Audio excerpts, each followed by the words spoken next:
ito yung laman loob niya. Tingnan nyo kung gaano ka dami yung kapasitor. Bilangin natin. 2, 4, 6, 7, 8, 9, 10, 11, 12, 14, 16, 18, 20, 22, 24, 26, 28, 30. 30 piraso yung kapasitor niya. Na anong value kaya niyan? Yan o, 200 volts na 680 microfarad.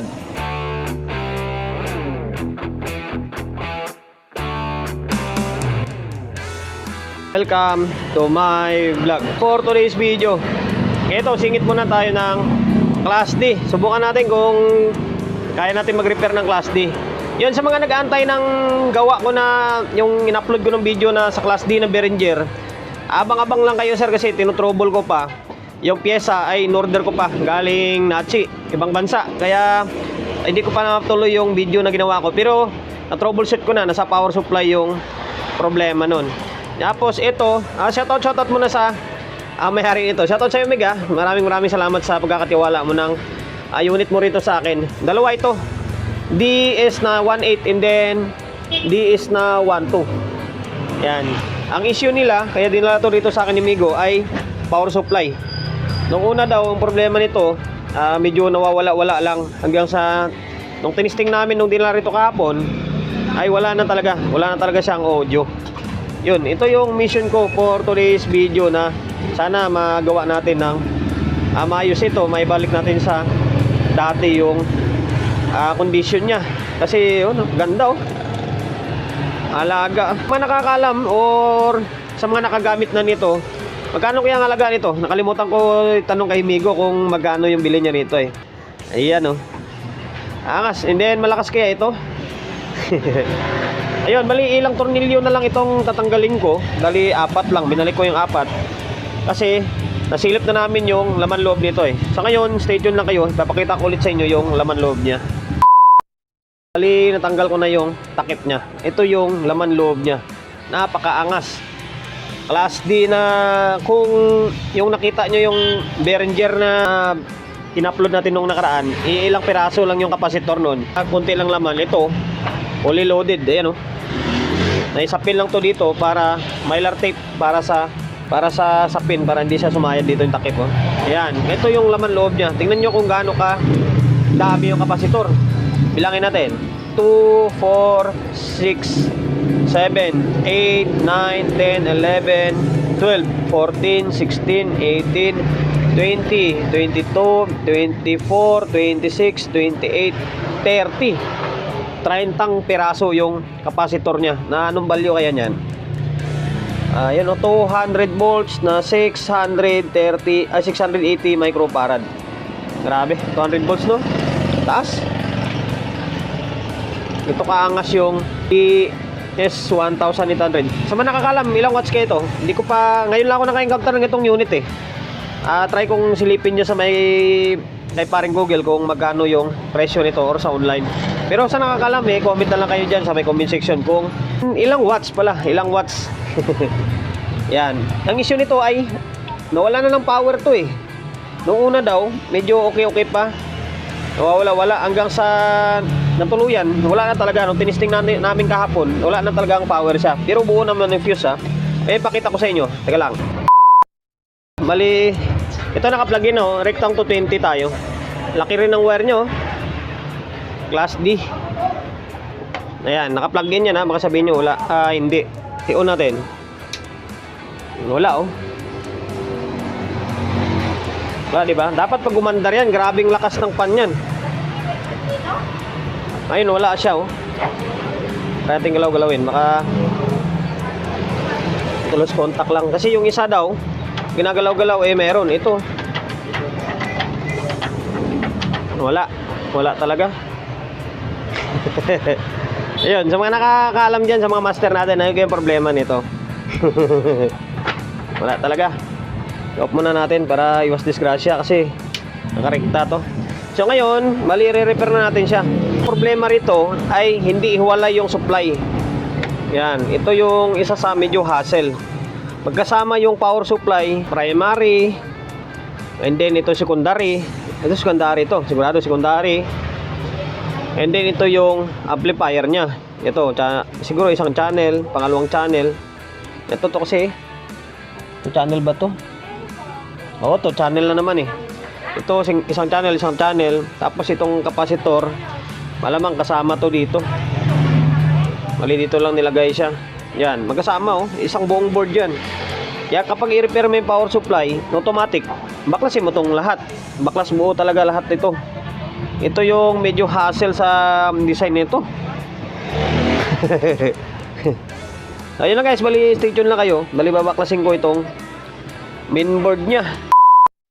Baklas ko na yung board.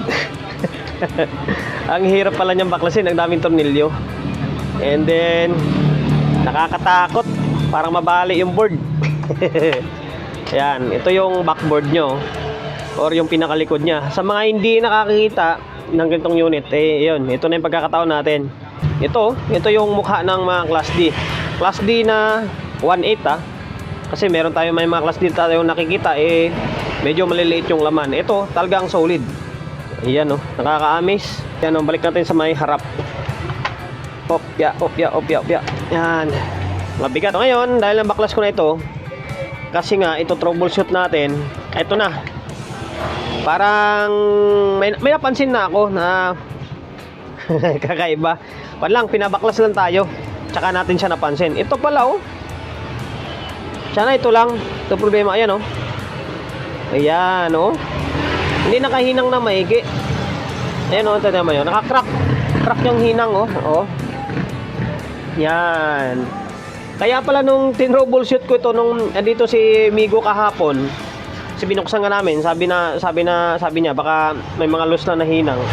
Nung tinister ko, dito ako nagtester dito sa puno nito, okay naman, may voltahe naman na pumapasok na 220. Yung pala, hindi ko nagtester. Baka sabihin nyo, pada naman tayo Ganun talaga minsan nagkakamali lang din tayo. Hindi tayo nag-tester dito sa pinakailalim. Common lang din naman yan Siyempre, dito katututok talaga yan Nung tinister ko rito, may 220 rin. Yung pala, nung pagbaklas ko ngayon, yun pala crack yung kabila, hindi maganda yung paghahinang. So ngayon, bali, tatahiin natin ito. Puliduhin natin yung paghahinang. Ito and then ito. Kargaan natin ng todo ng panghinang yan para sure ball. Kasi hindi, nagtaka daw si Migo, hindi naman siyempre, hindi naman binubuhat-buhat ito. Naka-steady lang sa may sa may rack niya, amp rack niya. Parang posible naman na magkwanto, di ba? Hindi lang siguro nakahinang na maayos to or uminit. Baka uminit yan. Yan nalusaw yung panghinang. Basta tayin na lang natin yung todo ito. Yun lang, pinabaklas lang tayo nito. Sana yun lang yung problema niya na nag-loose lang talaga itong AC terminal niya. Ayun, hinangin ko lang ito. Tayin natin ng todo. So ngayon guys, bali ito. Itong ginawa natin sa terminal. Bali tinahin na natin siya.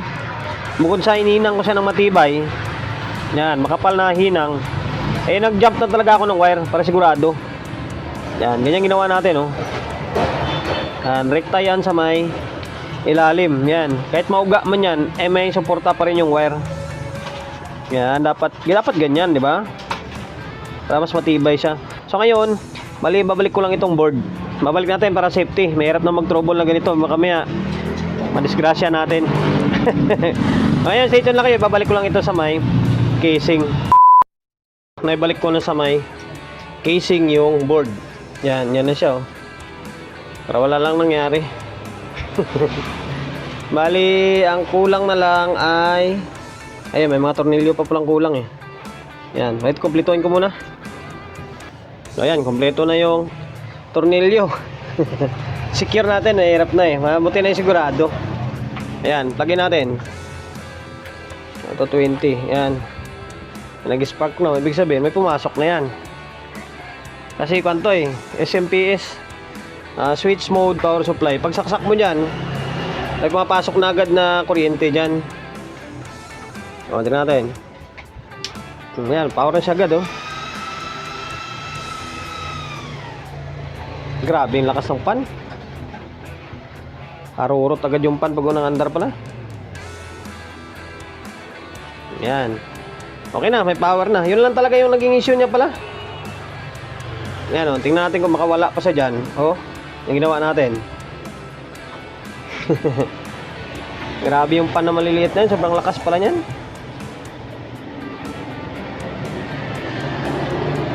Parang mahina itong isa.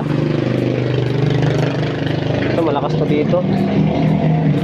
O magkaiba sila ng amperahe. Mas malakas siguro dito kasi bandang 220 siya eh. Bandang power supply pala. Dito hindi siya ganun kalakas yung isa oh. Ayan.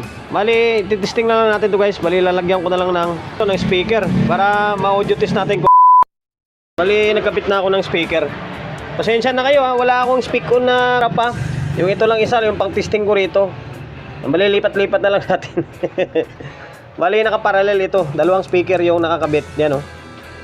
Yan, binuhol ko siya dito. Bali, yung ginasaksakan natin ngayon ay channel A. Channel A siya. Yan, channel A. Ang discarding nito, pag nakaharap ka, nasa kaliwa. Pag dito ka naman, nasa kaliwa pa rin. Yan. At channel A muna ito. Tapos, yung input natin is rekta lang. Nakarekta tayo sa may laptop. Tapos, yun, yung dalawa na yan.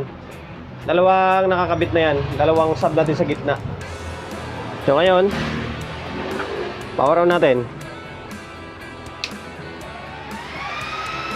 Grabe, lakas ng pan nyo. Unang andar lang. Angas talaga, no? Napakaganda, napakakumpak ng loob niya. Hanggang pangarap lang tayo sa mga ganito. Ayun, mag-play lang tayo. Kasi meron pa tayong susunod. Ayan din, yung DS12. Ito kasi is DS18 ito eh. O yan, no? Swabe na tunog.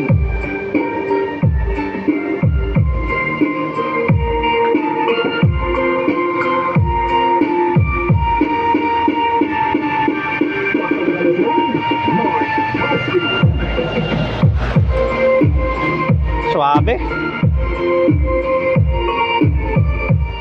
Para sa akin kwanto eh, yung smooth yung dating ng tunog niya kumpara mo sa class AB and then class H. Pan lang yan ha, base lang naman sa obserbasyon ko yan. Para sa akin parang smooth or mas pino yung dating ng tunog niya kaysa yung tipong kwan siya malinis. Yun, malinis na malinis yung pagkatimpla ng tunog kahit na wala pa siyang processor. Oh.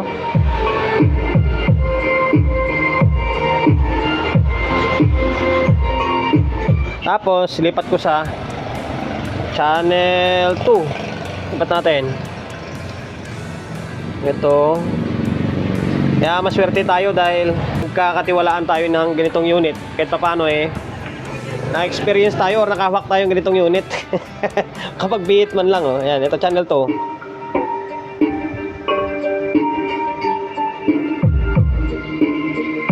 Ang dinadrive nito kay Migo sa may-ari nito, apat na alam ko, hindi lang ko sigurado pero pagkakatanda ko, sabi niya apat na D8. Apat na D8 na 2000 watts, yung slingshot ng turbulence. Yun. Apat. Akalain mo apat na 2000 watts ang binubuhat nito.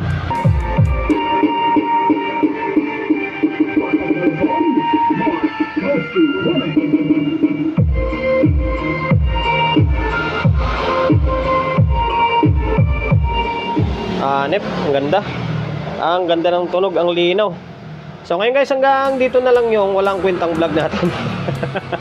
Kahit pa paano eh, hindi tayo pinahirapan. Habang nagbubukas ako ng board, dadasal na ako na naway, sabi ko, hindi siya ganun kalala. At pinagbigyan or binigay yung healing natin na yun lang. Yun lang pala talaga doon, sa may AC lang, sa AC socket. Amigo ko sa may Baysa, yun na yung Class D na power amplifier mo. CLIBX DS18. Yun oh, napakaangas pala nito. Napakaangas, napakaganda. Yan, promotion. Bago tayo magtapos, siyempre shop natin. Number 41, Don Julio Gregorio Street, sa Oyo Road, Quezon City. Sa social media pages natin, sa mga hindi pa nakapag-follow, paki-follow. And then siyempre, paki-share ng mga walang kwentang video natin sa my Facebook, YouTube channel. Sa mga hindi pa nakapag-subscribe, paki-subscribe, like, share. And then siyempre, paki-hit ang bell button sa gilid para updated tayo sa mga susunod na video na i-upload ko. Ingat, God bless, and then peace sa atin lahat.